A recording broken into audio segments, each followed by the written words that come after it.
শুভ সকাল। আজকে আমাদের ডে 6। তো কালকে আমরা চলে যাব ইনশাল্লাহ।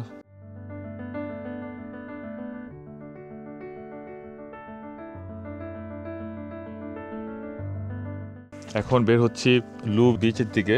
Half an hour drive, 10 miles দূরত্ব। তো ওখানে গিয়ে দেখি কিছুক্ষণ ঘোরাঘুরি করার পর ফ্রেশ ফিশ পাওয়া যায় কিনা দেখবো। সেটা শুনেছি সেখানে ফ্রেশ ফিশ পাওয়া যায়। যদি পাই তাহলে নিয়ে আসবো বারবিকিউ করার জন্য বিকালের দিকে।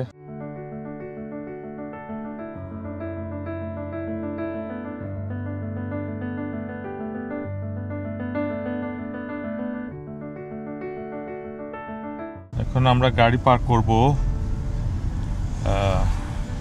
ওই পারে যেতে হবে। ব্রিজের ওই পাশে কার পার্কের স্পেস আছে, ওখানে গিয়ে পার্ক করে তারপরে হেঁটে হেঁটে বিচের দিকে যাব। 7-8 মিনিট লাগবে হেঁটে হেঁটে যেতে। আর বৃষ্টি পড়তেছে, হালকা বৃষ্টি পড়তেছে এখন।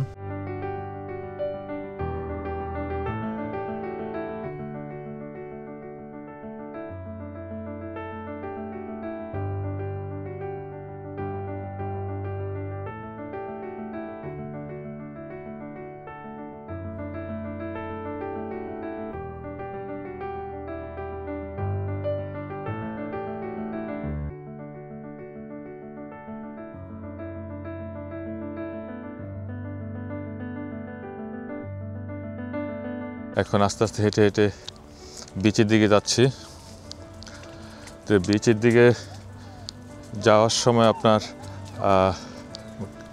কার পার্কিং এরিয়া যেখানে, সেখানেই কিন্তু আপনার মানে পার্কিং স্পেসের পাশেই এরকম লেক, খুব সুন্দর, খুবই সুন্দর লাগতেছে। কিন্তু দুর্ভাগ্যবশত আমাদের কপালটা মনে খারাপ। আজকে একটু আগে ওয়েদার চেক করলাম, দেখলাম সারাদিনই ক্লাউডি থাকবে, বৃষ্টিও হতে পারে। যাকে যখন চলে এসেছি একটু ঘুরেই যাব।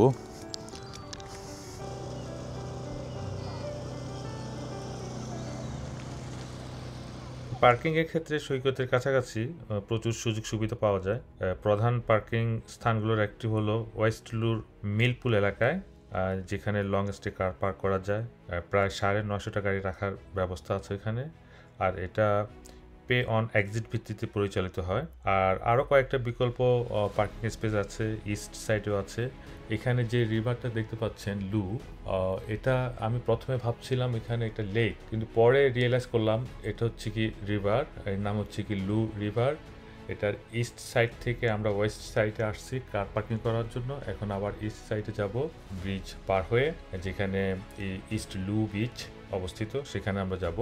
এই লু বিচ তার প্রশস্ত বালুকাময় সৈকত, বন্দর, নৌভ্রমণ এবং মনোরম অরণ্যের জন্য খুবই বিখ্যাত।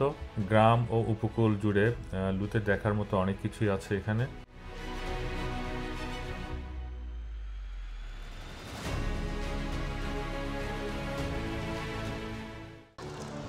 কার পার্কিং থেকে 10-12 মিনিট হেঁটে এই বিচের পাশে আসলাম, লু beach.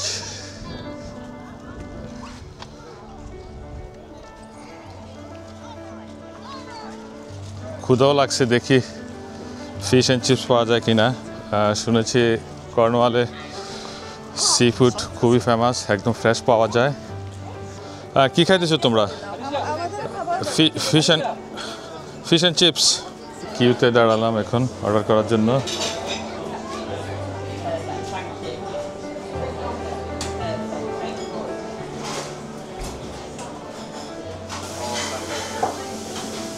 Can you have 3 fish and chips meal, please?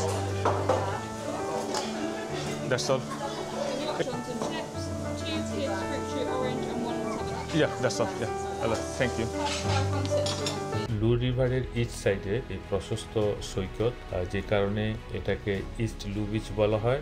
Classic corniche সৈকত, যেটা ফ্যামিলি ফ্রেন্ডলি, আর এর যে সোনালী বালু এবং যে শান্ত ঢেউ একদমই নাই বলা যায়। আর এই দুইয়ের সমন্বয়ে এটি এমন এক পরিবেশ তৈরি করে যেটা বিশেষ করে শিশুদের নিয়ে পরিবারগুলোর জন্য একসঙ্গে সুন্দর সময় কাটানোর আদর্শ স্থান।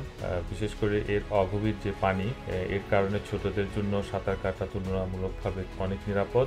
আর ইস্ট লু বিচের আরেকটি বড় দিক হলো এর আশেপাশে অনেক ভালো ভালো শপ আছে, দর্শনীয় স্থান এবং খাবারের রেস্টুরেন্ট প্রচুর পরিমাণে আছে। ফলে পরিবারের সদস্যরা সহজেই খাবার দাবার অথবা নানা কার্যকলাপের ব্যবস্থা খুঁজে পান খুব সহজে, যেটা শিশুরাও খুব আনন্দ পায়। যদিও গ্রীষ্মকালে সৈকতটা খুবই জনপ্রিয় থাকে, তবুও এটি খুব কমই ভিড় হয় এই সময়।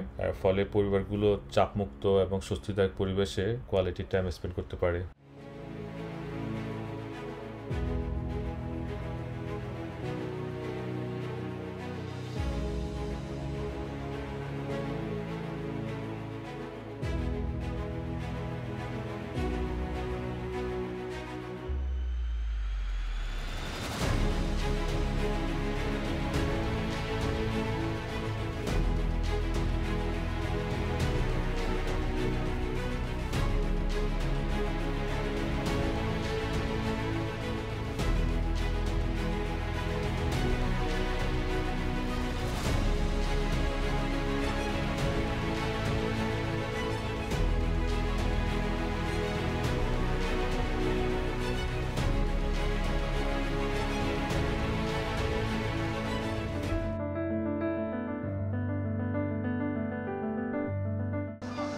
যে এটা হচ্ছে কি আপনার লু রিভার, এটা এসে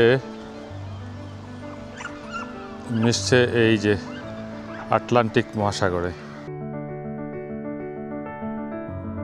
লু বিচ থেকে আপনারা অনেক ধরনের বোট হায়ার করতে পারবেন, যেমন গ্লাস বটম ট্রিপসের জন্য ওই ধরনের বোট আছে, তারপর ফিশিং ট্রিপসের জন্য ফিশিং বোটস, তারপরে গিয়ে সি সাফারির জন্য সাফারি বোটস, তারপরে স্পিড বোট।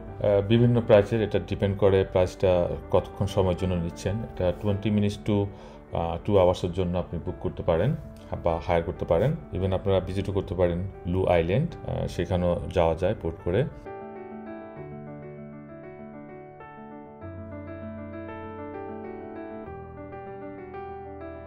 একটা ফ্রেশ ফিশের শপে ঢুকলাম সিভাস কেনার জন্য। ওয়াইল্ড বাস এখানে লেখা আছে 32.50 পার কিলো, যেটা আমাদের ওখানে লোকাল মার্কেটে ম্যাক্সিমাম 15 পাউন্ড পার কিলো।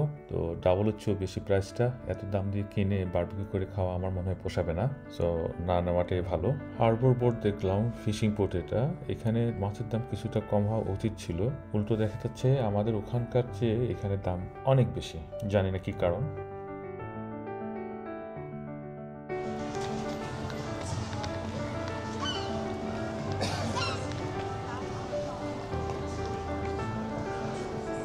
বিচের পাশে প্রচুর restaurant, takeaway shop, pharmacy, local shop, grocery shop, coffee shop সবই আছে।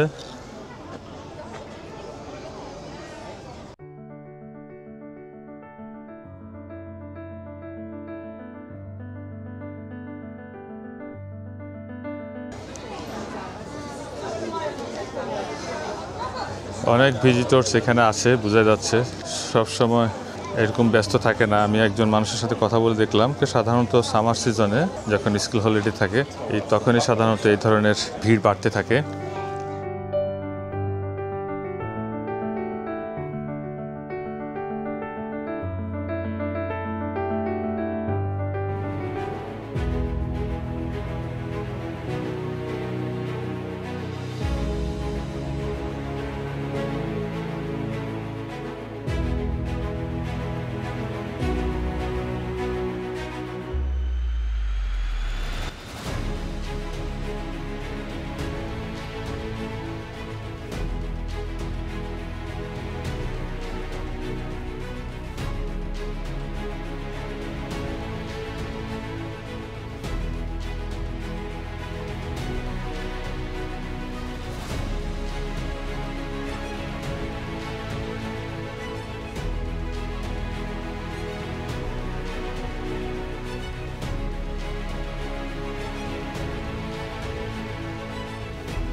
বিচে এরকম ছোট ছোট পাথরের পাহাড় রক ক্লাইম্বিং এর জন্য বিশেষ করে বাচ্চারা এগুলো খুব এনজয় করে।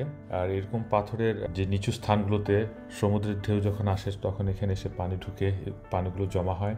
এই পানির উপরে বাচ্চারা হাঁটতে খুব পছন্দ করে, আমার বাচ্চারাও খুব পছন্দ করছে। বিশেষ করে বাকেট নিয়ে পানি নিয়ে খেলাধুলা করছে। আর বিচে তো বালু নিয়ে বাকেট নিয়ে ক্যাসল বানাইছে, অনেক মজা করছে ওরা। তো আজকে আমরা এখানে অনেকক্ষণ ছিলাম, সুন্দর একটা সময় পার করলাম সবাই মিলে। মনে রাখার মতো কিছু স্মৃতি নিয়েই এখন ফিরে যাব ইনশাআল্লাহ। তো সবাই ভালো থাকবেন, সুস্থ থাকবেন, আমাদের জন্য দোয়া করবেন। আর দেখা হচ্ছে পরবর্তী ভিডিওতে ইনশাআল্লাহ। আল্লাহ হাফেজ।